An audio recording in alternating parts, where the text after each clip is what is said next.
Hello, hello, hello. Great day, everyone. We are super excited to be with you. Welcome to another episode of LEADJITSU Rise in the Dojo.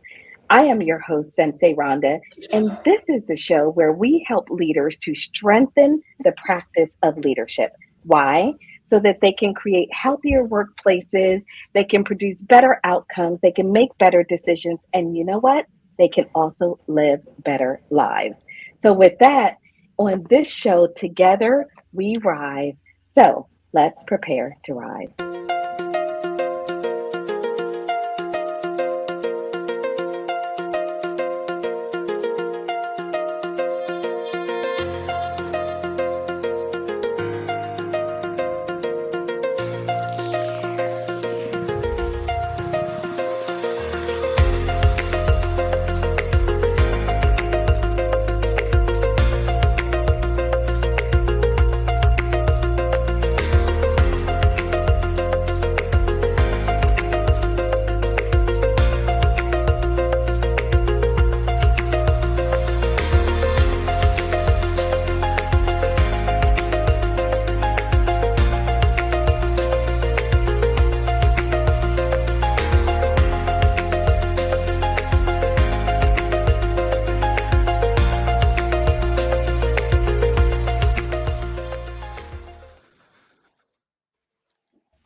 All right. Hello, everyone. Welcome to another episode of Jitsu Rise in the Dojo. And on this episode, we have a really good conversation for you. We are going to dive into empathy. What is it? How do we do it? Why should we do it? Why should we do more of it? And all of those good things. Before we dive into that, I want to say good morning to my co host, Marae. Good evening to you in the Down Under. Good morning, everyone. How are you all today? All Good. right. We are good. We are good. And Ms. Raj Jones, good morning to you. Good morning. Good morning. Good morning. How's everyone? Awesome. And then today we have a really special guest with us today. And I'm super excited because I've had a couple of opportunities, multiple opportunities to see and engage with Ashok Bhattacharya. Did I say that right? Yes, that's correct. Okay. And so we are going to speak with him today, and he's going to be our expert, really guiding us through this conversation on empathy. So, Ashok is a seasoned psychiatrist with over 38 years of experience. He's also the founder of the Empathy Clinic. In this clinic, they focus on using empathy to treat a variety of mental health issues, including PTSD, but doing it in a more holistic wellness way. Besides his expertise in this area, he's also a published author, a musician, an artist, and an advocate health, where he is an advocate for health and well-being, where he has his own rigorous fitness regimen. So, Ashok, thank you so much for being here with us. Welcome to Jitsu Rise in the Dojo. Thank you so much for having me on the show. I'm looking forward to the conversation we're about to have. Fantastic. And so I am, let me just do a couple of housekeeping things. So, just so everyone knows, I am currently in the Caribbean on an island. I say that not to get you all angry at me, but I say that in case anything weird happens. If my technology goes out, if I stop my camera because I'm going to swat a bee because you all don't need to see me do all of this, right? If any of that craziness happens, then just know it's just keep rolling. Just keep rolling with it and all will be fine. So with that being said, I'm going to start us off with our one question. And this really kind of grounds us in our conversation today. And I'm going to ask our expert guest here this question about empathy. And the question for you, Ashok, is empathy a skill or is it a trait? I think that's a very interesting question to try to answer. My preference is to say empathy is a capacity. And if we imagine a glass of red wine, can you sip it and taste grape juice? Or if you learn more about it, can you taste more? Can you increase your capacity to appreciate more in that glass? And I think empathy is a teachable capacity. I'll leave it there. Okay, empathy is a teachable capacity. So we'll dive more into that in just a little bit. So first, let's prepare. We practice deep breathing on the show, and one of the reasons is because deep breathing is so important for us. And here in our culture, we often overlook that. So a quick fact we like to give on deep breathing, and today's quick tip is: did you know that techniques involving deep breathing often incorporate they're often incorporated into therapies, like for different types of phobias and for post-traumatic stress disorder, because they help manage the physiological responses to fear and anxiety. So just one more reason why deep breathing is important for us to begin to practice and integrate on a daily basis. So we're going to invite everybody to take a couple of deep breaths with us. We typically breathe in for 4 and then out for 4. And we do 2 rounds of that, in for 4 and out for 4. We'll do that together, and then we will prepare to step into the dojo. So everybody together, you can do it at your own pace. Close your eyes if you choose. Deep breath in for 4. Out through the mouth for 4. In through the nose for 4. Out through the mouth for 4.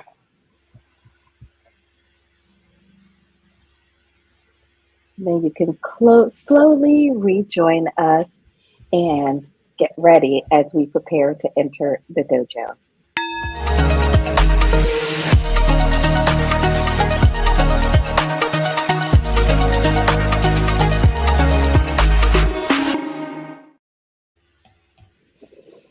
Okay, so we are ready for this conversation today, and we are ready to start diving more into empathy. So I'm going to ask first, Ashok, if you would tell us more about, I think it would be helpful to do a bit of level setting. So maybe you can share your definition of empathy with us and we can start there.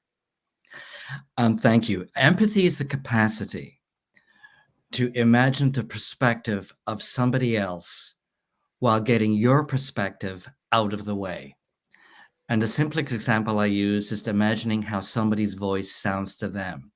And if I put a tape recorder on and play it back to you, you'll say, my voice doesn't sound like that. And I'll say, well, yes, it does to me. And that's why when I hear your voice, I hear it coming through air, but I don't hear how it reverberates through your soul, through your body. And that's why our voice sounds different to ourselves than it does to somebody else. Empathy is trying to listen to how somebody's voice sounds to them. Wow. Okay, so it's trying to listen to how their voice sounds to them. It seems like that would not be a very difficult thing to do, but it feels difficult. And before you answer that, let me just acknowledge a couple of folks out there. So mom's out there. Mom says, good morning, all, waiting to dive into the dojo. With her banana strawberry cocktail, looking for another great show. Christopher says, good morning, Christopher. Welcome back from your time off. Brilliant and beautiful people, he says. Raven's out there as well. Good morning, happy Thursday. And she says, we are all wishing we were on the island with you. I wish I could have you all here, and then we could have a live show, and it would be amazing. So we're talking about empathy. And it being the ability to listen to someone else's voice in the way that they hear it. And correct. When I think about that, it seems like it shouldn't be that difficult, but it doesn't feel easy, right? Doesn't feel like it's something that's easy to do. And so, Ashok, why is it hard for us to listen to someone else's voice from their perspective? Well, I think what happens is that we have our own thoughts, our own feelings, our own clutter going on in our head when we're ostensibly listening to somebody else. And in that process, we're not really listening. We're paying attention in part to that person. We're also paying attention to what's going on in ourselves. And so the tough part is self-negation, actually putting yourself off the screen and totally immersing yourself in the other person's perspective. So imagine you're going to see a movie that is very immersive, and then you come out of that movie, and for that moment, you have forgot your life, you forgot yourself, and you reacclimatize yourself back to yourself as you're walking away from the movie house. To me, being empathic is that level of intensity of placing yourself in the perspective of the other person, but not being consumed with what you're thinking and feeling. So self-negation, Roz, as we think about truly being empathic, listening, I like to say, and so we did this work for years in the language of caring. So, and this work I did, we would transform organizations using empathy and language. And I would always say in that work that it's about listening with your full heart, body, mind, spirit, all of you. And if that's happening, absolutely. And if that's happening, you're not listening to the voice in your head. So, Roz, how does that resonate for you? I have to take a deep breath because as you all were talking about from someone else's perspective, listening how I would sound to them. And a lot of times I don't take the time to even pay attention until someone says something to me about, oh, you're coming across too rough, or you're too aggressive, or you're not listening. Then that's when I take the step back and say, okay, I'm doing something wrong to offend them. And so I may need to change what I'm doing. So that when he said that, looking at self, I usually didn't do it. I didn't care, to be honest with you. I really didn't. I didn't care. But now, being a caregiver, I have to care because now I'm taking care of other people. And so what I say and what I do can cause problems with healing or with communication. It can cause a problem. So now I am more empathetic about how I say things, or how fast I talk, or how slow, or my tone in particular, because I know that I'm very aggressive. I know I'm like sandpaper. And so I need to come over a little softer, maybe like a cloud. Like Sherman. Okay. Wait, it's probably not Sherman. Okay. So, thank you, Roz. And Marae, what about you? When he talks about self-negation in the conversation, I will just say, Ashok, I've never really heard it put that way. And there's a power in those words, because it says to me, get yourself out. Sit yourself over here to really hear what this person is saying. And I haven't quite thought of it in that way. So, Marae, how does that resonate with you? It's very difficult to do. I mean, when we communicate, we tend to always, bring back things to how we feel. And that's the difficult part. And for me, it's been even more difficult working in a very technical environment where things are really, black or white and really well established. It's really difficult to tell yourself that, there is an alternative. You have time to listen to another point of view. And that's been really a struggle in a way. And as you move up the ladder, especially in those male-dominated, industry, you just realize that you have to shift. You have to really start to listen a little bit more and put yourself aside if you want to get results, if you want to see some growth. Otherwise, you get stuck, and it's really becoming challenging to have to lead your team and to be able to reach a level of competence that is really putting you aside and giving you a competitive advantage. But Rhonda, Wow. I want to. So, Ashok, go ahead, Roz. I just want to. Marae says something. As we become leaders, a lot of times we listen less and we delegate more. Mm. We listen less and we delegate more. I'm guilty of that because I know that I have more responsibility, so my time is less. So I have less time to listen. So I put someone in place who can do that because I can't, and you report back to me. And so, I wanted to put that out there because a lot of times we as leaders forget that, we were once where someone else was. So I just wanted to put that out there. Thank you. Yeah, absolutely. So, Ashok, I want you to jump in here. I saw you nodding and sort of agreeing Yeah, with I'm this. going to jump in pretty big right now. So I think when we ask somebody a question, if we are not really interested in the answer, or if we presume to know the answer, we're not really answering the question empathically. And it could be a simple question like, "Hey, how you doing?" That's a simple question. But if you're not prepared to really invest in their answer, then you're not really creating the space for an empathic moment to happen. Empathy doesn't just happen, you have to create the space for it to happen. And some of that space includes, and I'll get into this in some of the pointers later on, but creating safety, vulnerability, and Mm-hmm. flexibility, and understanding, and a sense of time, even if you don't have much time. And I think creating that space increases the possibility that someone's going to tell you how they really are, as opposed to how Mm-hmm. they're really not, and just Mm-hmm. get through the moment because they can see on your face you don't really have the empathic space in that moment. And I'm an empathic person. I'm still learning. I'm still learning how to be more empathic. Mm-hmm.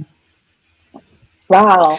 So it's interesting because we do things like that regularly, right? We'll say, "So, how are you?"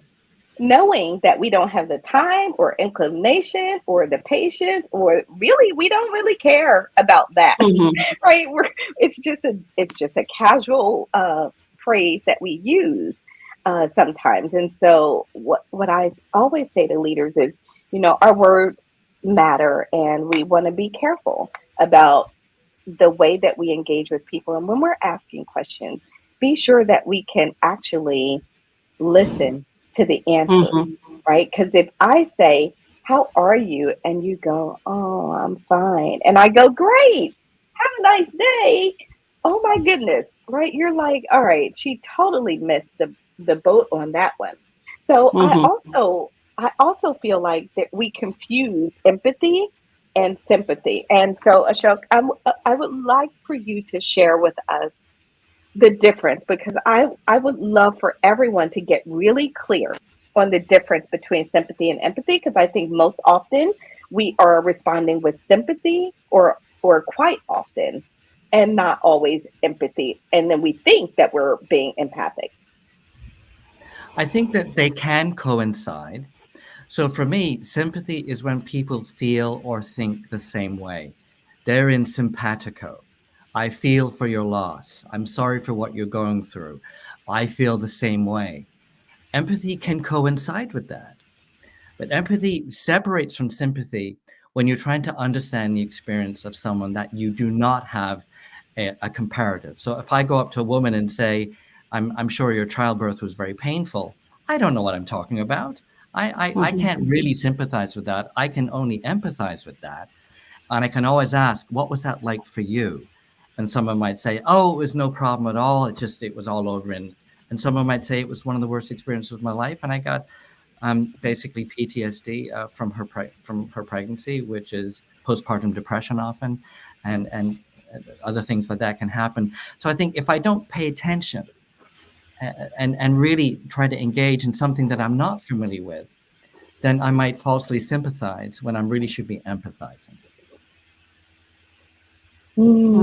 So saying something like "I understand," or well, not "I understand," but "I know how that feels," is more of a sympathetic response.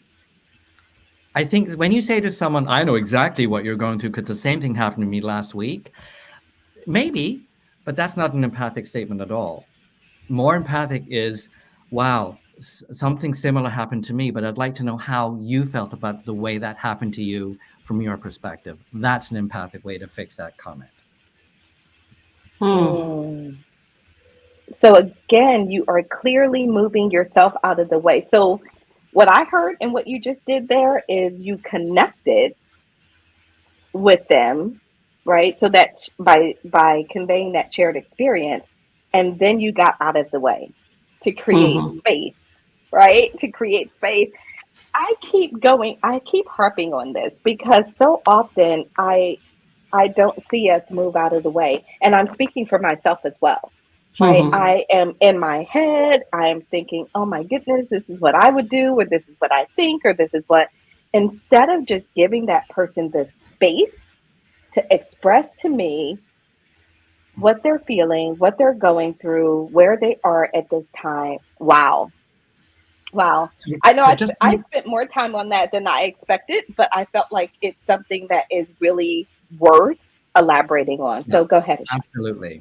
Yeah, I think when we get the way I put my definition of empathy forward, it's not very common. People always say you need to walk in somebody else's shoes.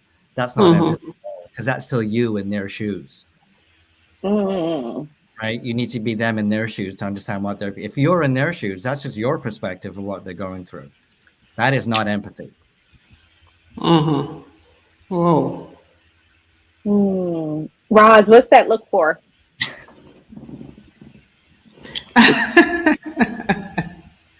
Dropping all these nuggets. I'm just like, ooh, I wish I could be in his shoes.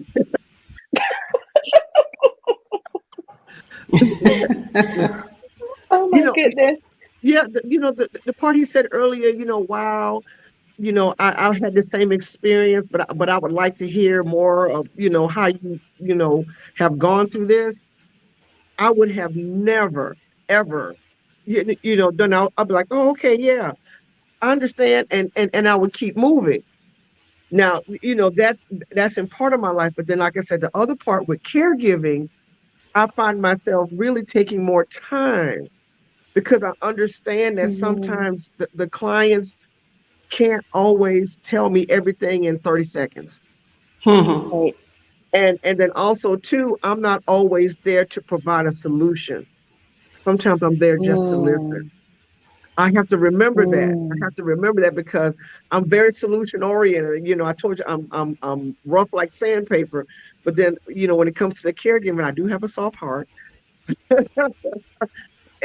I have to remember to allow time. I have to make time, and that's the biggest thing. So I know I'm successful in that part, but in other areas of my life, I'm a little weak. I have to admit that. Well, I think Yeah. just Mhm. Ross, just to Mm-hmm. challenge you on that issue for a second, if you're listening with a potential solution in mind, you're actually not listening. So if a Mhm. child drops their ice cream, the solution is to replace their ice cream. If the reason why they drop their ice cream is they suddenly develop numbness in their hand that wasn't working anymore, you can give Mm. them 10 ice creams, they won't be able to hold on to them. So the solution may not be really looking at the problem. And that's why Mm. empathy steps back and investigates more until you have a critical level of understanding. Then you can start to solution the situation. Mm. And it makes, especially in a professional environment, it makes the feedback as very difficult when we have those end of year review and feedback. It's really difficult because we don't actually listen. We don't actually bring this empathy because we review, but we come with an attitude of basically giving them a solution and helping them to have a plan that we want them to implement instead of getting like you said getting out of this context and let them really go through their emotion and what they really want and then work out what can work for them. That's so true, Marie. Mm. Mm-hmm. So I love the idea of, and I've been saying this a lot lately, partly as a reminder to myself, but also in the work that I do, that telling doesn't teach, right? We have a tendency to tell as Mm-hmm. leaders. We have a tendency to tell people what to do, but that doesn't teach them, right? Nor does it teach us.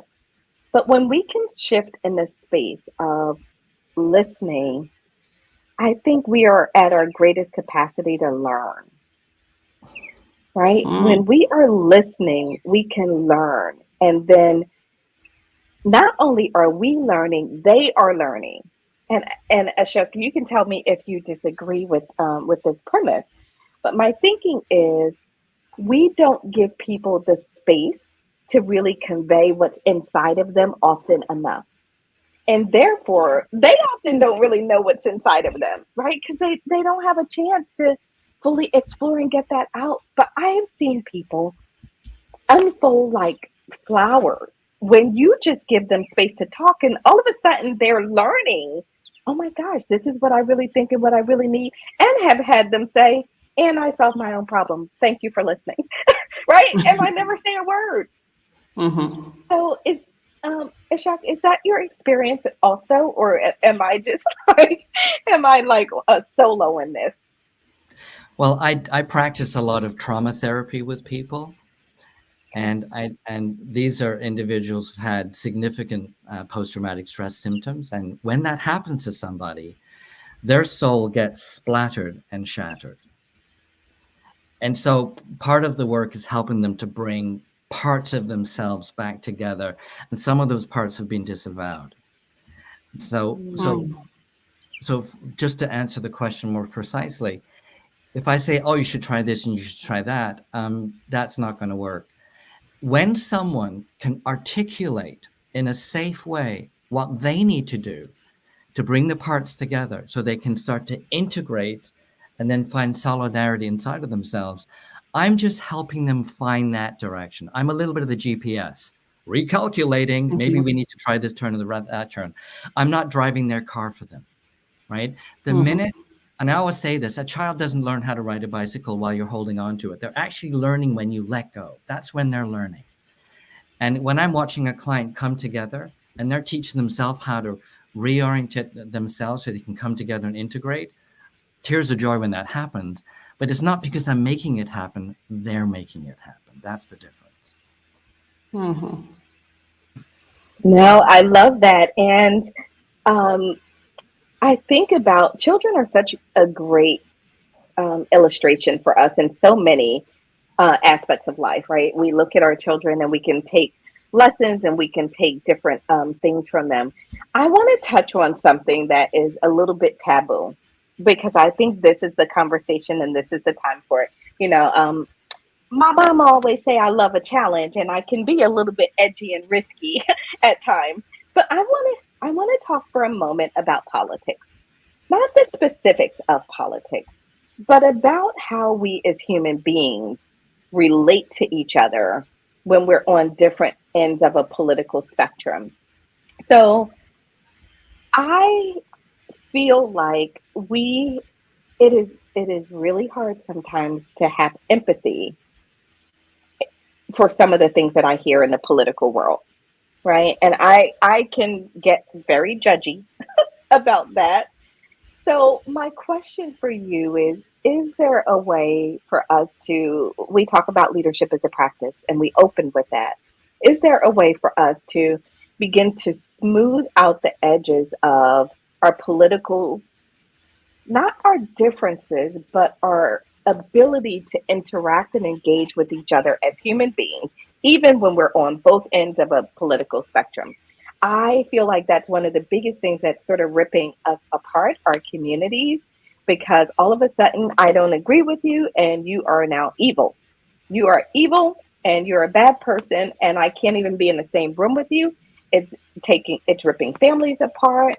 So do you have any thoughts for us on how we can begin to just smooth and soften some of that? I have lots to say about this, and I'll try and keep it as brief as possible. Empathy doesn't work all the time, and empathy isn't possible all the time. So I'm trying to put empathy as much as I can, but I can only put in so much. So pain, anger, paranoia, and those kind of things can blunt our empathy. Human beings at our Mm, very essence are tribal. So if we're a tribe and some other tribe comes in and starts to attack us, we're not going to have empathy for that tribe because our our situation that we feel threatened, we need to protect each other. We need to look after each other. And we're being empathic with each other and sympathetic with each other. We're not being empathic to that attacking tribe. If we had empathy kind of on all the time, I think that would be fabulous if people could, instead of coming over the hill with spears or guns, if they came over the hill with a conversation. So we try to do that as much as possible. But let's not forget that we are at some level creatures with some animalistic instincts, and empathy will fail us in those moments. So I think we have to be somewhat practical and realistic. I think politics, for in many ways, is a metaphor for tribal relationships, and that there's us and there's them. And we're not going to agree, and when they can agree, I think that's very, very useful. So we have to realize that even something as universal as empathy, like nature's empathic, but if a fish needs to eat another fish, I'm sorry, but I'm hungry and it's you. Is there right. hold down empathy there? Well, I guess there is, but that's when we have to kind of put it on hold. People are smiling, but that's what happens. It is what happens, and it's so true that. So I feel good about that. I feel good about your response, because it sort of not lets me off the hook, but it is bringing an awareness to the fact that this isn't 100% of the time across the board in every instance. There's a group of people that I don't have empathy for, and I'm a huge NFL sports fan, and I'm a Philadelphia Eagles fan, and I don't have empathy for the Cowboys. I just don't. I'm sorry, I couldn't if I tried, and I need people for that to be okay, right? I need for that to be okay with y'all, because it just kind of is what it is. So in the sports world, I get that whole tribalism. I think maybe something for us to consider around these really strong, deep, resonant tribal feelings is for us to not always speak on the fact that I think that you're evil because you believe in this other thing, right? And it is to allow people the space to believe what they believe and to feel what they feel, because we want the same, right? And it's very quiet out there. Raven and Christopher and Mom, y'all haven't said much about this. I know y'all got a lot to say. Don't be so quiet out there. But maybe that's it. Maybe that's what I'm asking is maybe the practice is the refrain. The practice is the allowance, the acceptance of others, even when you disagree. Maybe that's where. Yeah, I think I just need to use one more concept here just to expand this a bit. The concept of forgiveness. So I've had many clients who've been horribly traumatized by someone, and they believe they have to forgive their perpetrator for them to heal. And I say to them, you have to forgive yourself. That's who we're going to work on. Your inner self-forgiveness of self. And if you can find that for the other person, great. If you can't, that's okay too. Because if I make that a purpose, empathy for the perpetrator, that's gonna be very challenging. So that's my focus with the individuals I work with. And that lets them off that forgiveness hook so that they can begin to work on themselves and find that peace within themselves and have self-empathy, which is another very important concept too.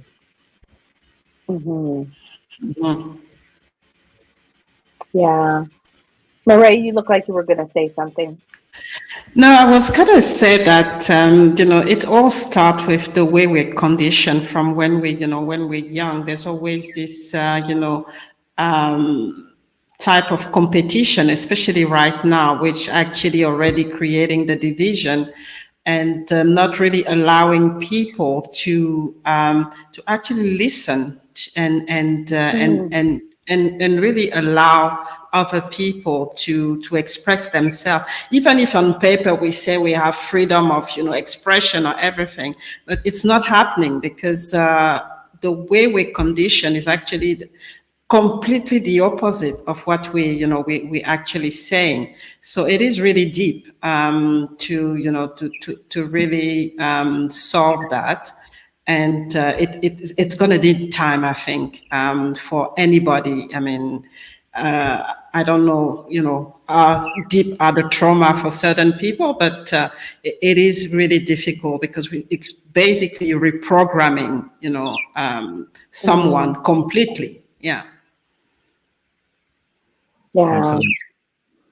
No, I agree. And reprogramming is not as it's not always easy. And some of us don't want to be reprogrammed, right? We think we're fine. We think we're fine, fix the world and life will be better. You know, everybody else is the problem.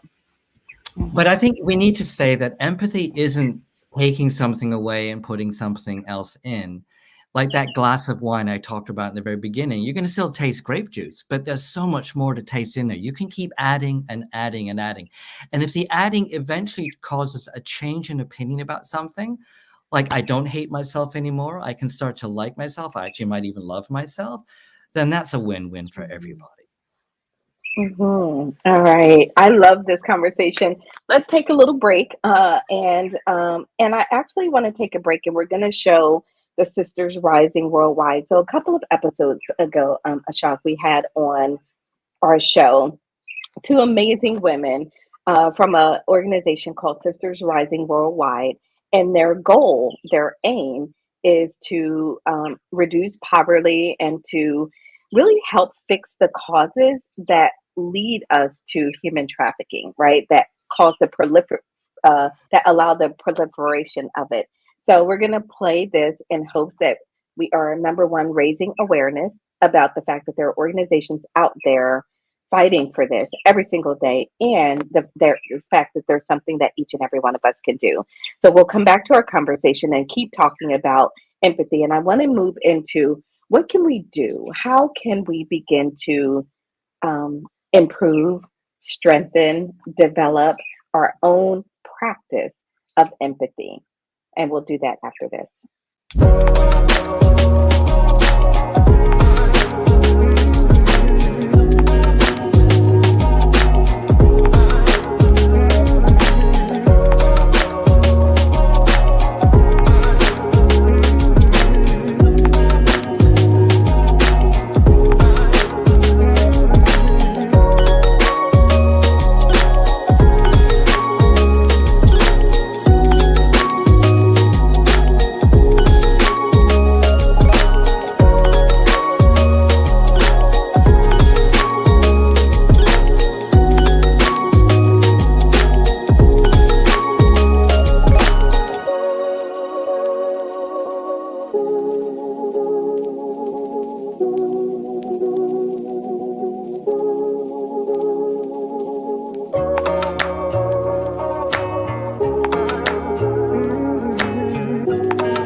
All right, love that. Never believe that one person cannot make a difference, as that saying goes, because indeed it's the only thing that ever has. So, back to our conversation and really talking about empathy and leadership. I first want to step back just a little bit and talk about empathy and leadership. The statistics out there are there's a stunning shift in what people say they want in their leaders, right? The large majority of employees now say that they will leave an organization if their leaders are not empathic. They say that they are willing to work longer hours for leaders who are empathic, right? This is huge. It's tremendous. So while we're all out there trying to figure out how to get the best out of our people and our cultures and our workplaces, this is a great place to begin. So I want to talk a little bit about how do we begin as leaders. And even if you lead no one but yourself, you're still a leader in my book. So minimally, you've got to lead yourself. How do we get better at developing empathy? So I'll go first because I want to hear Okay. from Maria and Roz as well. I think empathy, as we're beginning to realize that from this conversation, it's tough. It's hard to be purely empathic. It's easy to be kind of quick and dirty empathy, but I go for pure empathy for most of the time. And I think this key issue of getting yourself out of the way And what starts with that, though, is creating a safe space. So if you want someone to feel an empathic moment with you, and it can happen kind of anywhere, but that person has to feel safe enough to open up. And then the next step, I think, would be to ask. And how do you ask? And I think there's a way to ask empathically, and we can certainly talk about that. And the most important part is listening. And then once you've listened to somebody, you kind of take it in. I always pretend like I'm watching a movie when they're speaking to me. So I kind of cast everything, look at all the scenery, and imagine that I'm in that movie with them.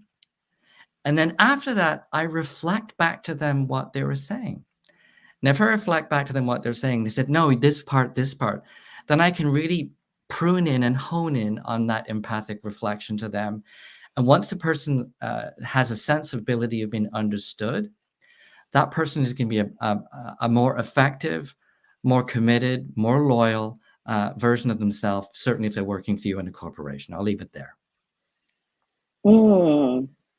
Yeah, so I'm going to go to Murray and Roz and get them to react and respond to this. I love that empathy is like a plant that needs watering, right? So we have to be constantly in that state, which takes me back to everything I'm thinking about lately is about the practice, right? And what that means and what that looks like and what that involves for us. So Roz and Murray, create a safe space, ask, reflect. Talk to us a little bit about how this resonates with you.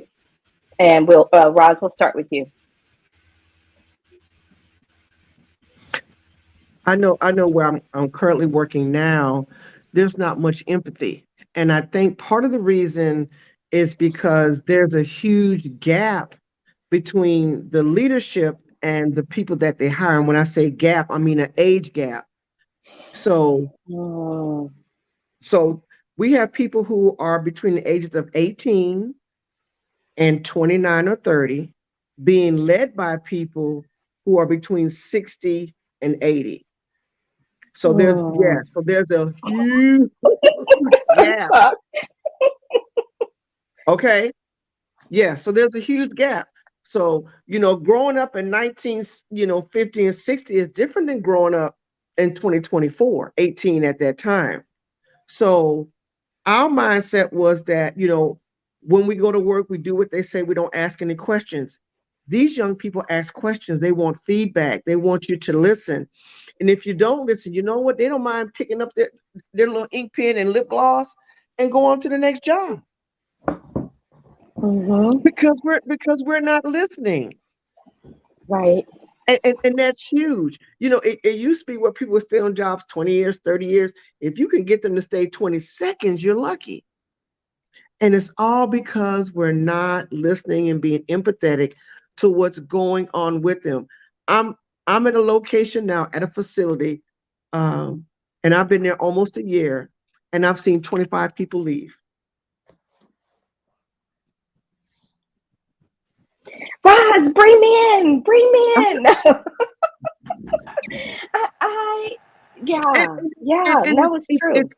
It's bad because so they're taking all that trauma and they're taking it to the next job and to the next job and to the next job. So what are we creating? So as I'm listening to this, I'm like, this is a huge problem, not just in the caregiving space, but in a lot of workplaces. So I just wanted to put that out there. Thank you so much. It's huge. Ashok, tell us what you were thinking when you did like. Well, I obviously I'm reacting quite emotionally here, but Roz, I think that empathy goes a long way. Just a little bit goes a long way. And a stitch in time saves 9 comes up right now for me. Empathy takes a bit of time. So people say, I don't have the time to be empathic. That's going to take too long. I can't do that. But if you put just 5 minutes aside to have an empathic conversation with each other, you're going to get 10 hours of better work out of them, like every time. That 5 minutes is a huge investment in that person and their sense of being understood and believed. And all you have to do is listen them out, hear them out. Do you remember the suggestion box they used to have in businesses? Someone could actually And we've lost our suggestion box, right? Because we don't care, because who cares? Because we know and they don't. And if we increase that divide, then people are going to feel alienated, misunderstood. And of course, they're going to take their lip gloss somewhere else. I love that. Marae? For my experience is a bit, interesting because, I said, work a lot. I've been working, most of my life with, men, our core industries. And even when you come with, you offer the empathy, a lot of the men are not, they see it as being vulnerable if they, they have to tell you what they go through and really take the time for you to listen. So it's been a challenge so far, but what I can see is in some of the men that I've been able to open up when I was leading them, I could see a shift in, the way they were, the way they were delivering their work, and also, taking on the different challenges and not just focusing on, looking at the statistic and the productivity, and more, looking at themselves in terms of, what kind of emotion that they're bringing. And I used to, that's 10 years ago when I was still, working in corporate, what I had like an open door policy, which is, having my people in my team coming in my office, not, giving them the time to sit down, and I was sharing the office with one of my colleagues who said, "You're a psychologist or something." I said, "No, I just need to give, this open space and listen to the stories." And just telling me the stories, they were really confident where they were, crossing the door after that. And I could see the difference, in terms of the work and how, they were relating to the co-worker and even to me. But it is always a battle to have them sit on this, on this chair, because for them, opening up and talking about their feelings was really a weakness. They had to appear very strong and really coping with whatever was coming their way. So, Marae, I just need to jump in here. Boys are socialized not to cry when they start going to school. Exactly. And, I cried continuously as a child, and I completely stopped crying. And I had to teach my eyeballs to cry again. I think half of my medical practice is men. And men come to the office and they cry. And they feel so much better, so much more relaxed in their hearts and souls if they can talk about emotions that are not vulnerable, they're courageous to feel. I think creating, I'm vulnerable too, and I'm vulnerable with my. And when we have that shared vulnerability and that courageousness to deal with emotions that make us feel like we're coming apart, we're actually coming together. And it was even more difficult for them because they had to open up to a woman. And I think that's where the barrier, the key thing was really difficult. That was the key thing to break. Before they could open up. I think with men, they were probably more at ease, but opening it to a woman was really for them a key challenge, a really big challenge. I call it sunglasses at funerals. Men wear them so that you can't see their tears, but guess what? They're crying. And we need to get the sunglasses off. Those tears are healthy, guys. They're healthy. Oh my goodness.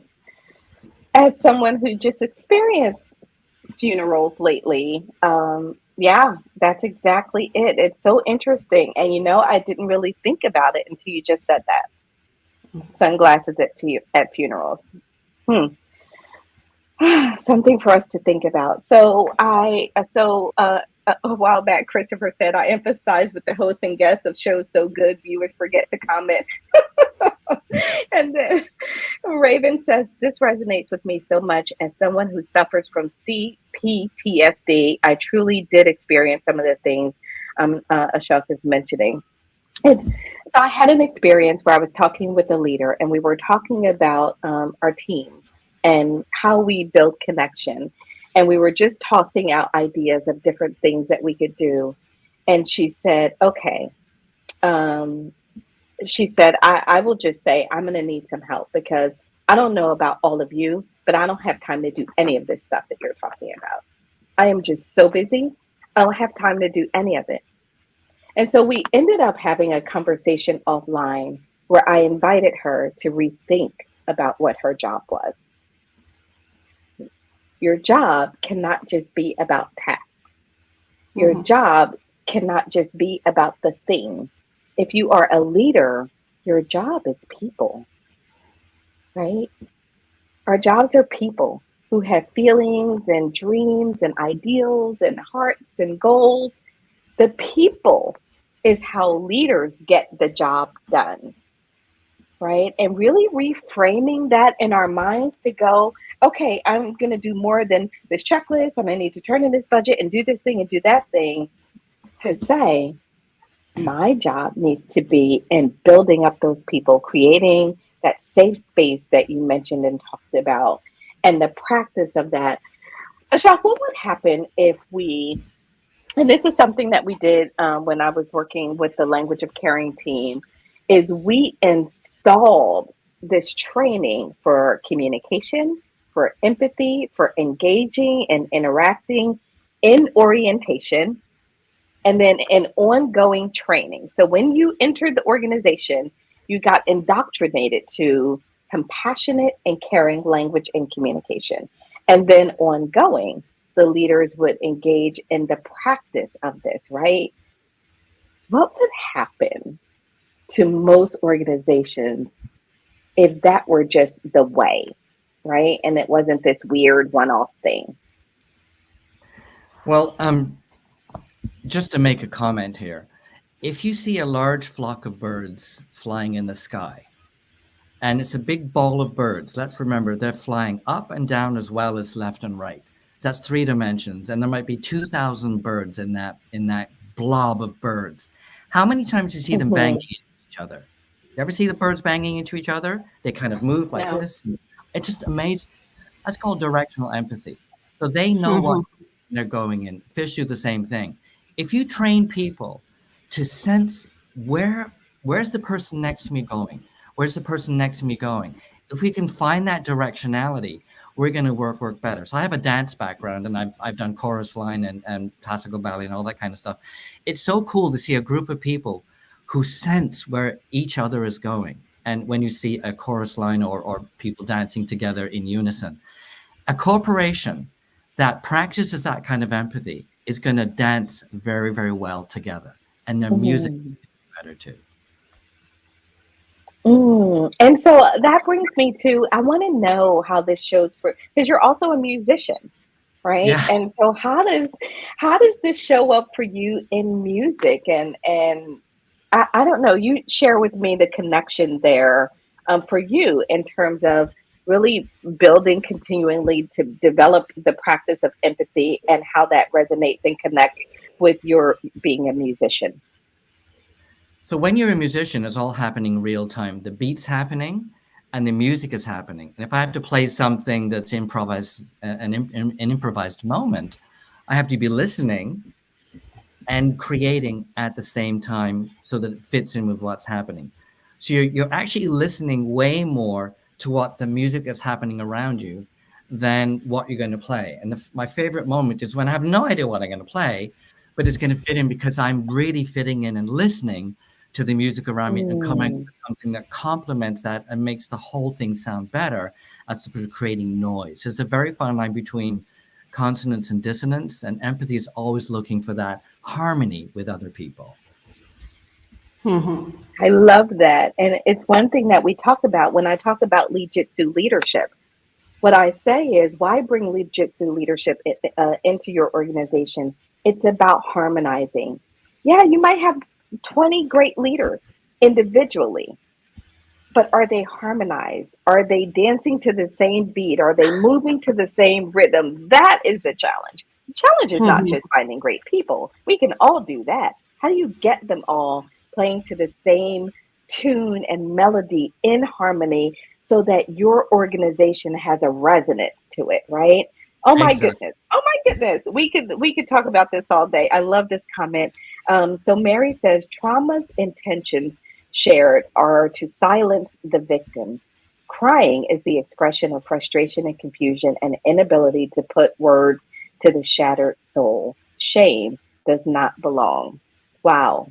Thank you so much, Mary, for contributing. Welcome to LEADJITSU Rise in the Dojo. I hope you're enjoying the conversation. And if you're out there listening and enjoying the conversation, don't forget to like, comment, and share, because there is someone out there who wants to hear this conversation as well. I can't believe our time is almost up. We're going to have to do our LEADJITSU Leaders Code segment, where the Leaders Code segment is about, in LEADJITSU, we have 15 core principles that we use to create that harmonization for leaders.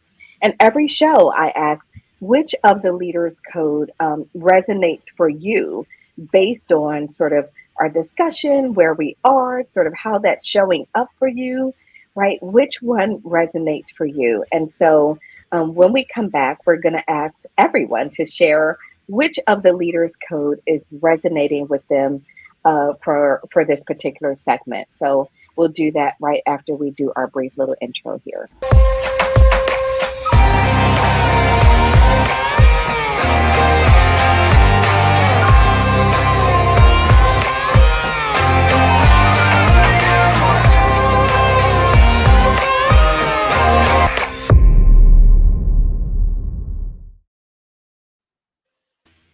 All right, so let's talk about our LEADJITSU Leaders Codes, and we'll talk about which one of them, based on our empathic conversation, which one of those resonates for you. And Ashok, would you like to go first? Well, it's always going to be empathy for me, right? I think the more you invest in empathy, the more empathy is going to give you that dividend back. And I think that 5 minutes is going to give you 10 hours of a much better functioning, performing and loyal employee if you're working in a business. But also self-empathy is really, really important, to be aware of yourself, take perspective of yourself, and then so you can find forgiveness and strength and resilience within yourself. Absolutely. Empathy, man, there is so much that empathy can do for us if we let it. So Marae. So for me, so I'm looking more at 13, which is the bridge communication, where leaders commit to bridge communication, recognizing, the crucial role of clear, effective interaction in connecting and understanding with action, similar to, the civic bridges, just because, to be the empathy, is built on a good communication. So the communication is really the bridge here. Listening, which is part of the communication, and understanding when to remove ourselves from, that particular, to create this empathy and not get involved and, bring back things to us. So having this, all those skills of communication, verbal and listening as well, to be able to create that safe environment that we were talking about. Yeah, thanks so much, Marae. Really, really good stuff. Roz? And Mariah always takes mine. I hate when she goes before me. Sorry again. I'm gonna go with number 11, harmony, inclusion. Leaders practice harmony, inclusion, embracing diverse perspectives. And that's what I was talking about earlier, is that even though we have these, generations that are working for us, we have to embrace that. And we're not. And that's why we're losing them, is because, one of the young ladies called me the other day and said, why should I follow this leader if this leader won't listen? If you can't lead me, why should I be there? Yeah. These are the comments that these young people are making. They don't have the PhDs from the Ivy League or anything. A lot of them are just high school graduates, but they still have feelings and emotions, and they want to be heard.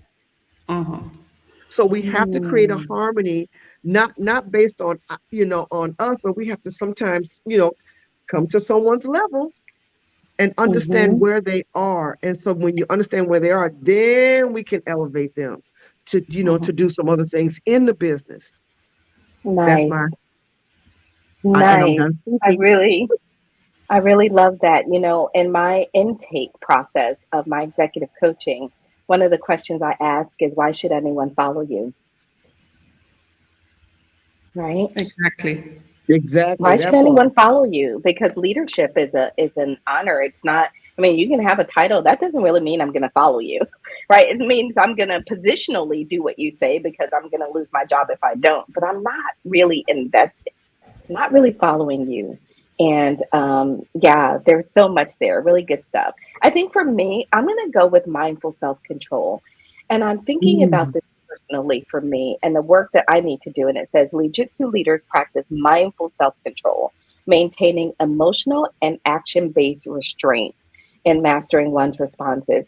And for me, that has to do with the awareness of, as this person is speaking, am I moving myself out of the way? Right? Am I resisting the urge to jump in, to tell them my perspective, to say how it was for me, to make it all about me, me, me? I can't tell you how many times I have conversations with people and it's all about them. And I walk Mhm. away, oh, well, that wasn't what I thought it was going to be at all. Right? That was not what I thought it was going to be at all. And also feeling a bit like, man, they didn't really listen to me and that didn't feel good. Right? And that is the feeling that I'm left with. So thanks, everyone. This has been an amazing, amazing conversation. I want to give Ashok the last word to share. What do you want people to walk away from this conversation? I know we sort of went all over the place, but what is it that you hope that people take away from this conversation? I hope that people realize that if they have a low empathy capacity or a high empathy capacity, there's always more empathy to learn. Work on it. It gets better and it brings so much more back to your life. Mm. And you, as a founder of the Empathy Clinic, how can they connect with you and either socially or learn about the work that you're doing? I'm on LinkedIn a lot, so that's probably the easiest place to find me. I have a website, theempathyclinic.com, and I'm there all the time. Awesome. Thank you so much. We've got another closing comment here. Carla says, valuable conversation pointing us towards serving and leading from our hearts and spirits. Thank you. Thank you so much for tuning in, also, Carla. For everyone out there, you know where we'll be. We'll be back here next week, same time, same station, for another episode of Lead-Jitsu Rise in the Dojo. And for everyone out there, we hope to see you back here. For my guests and co hosts, stay tuned for just a minute. And until next week, everybody, please take good care. Bye bye.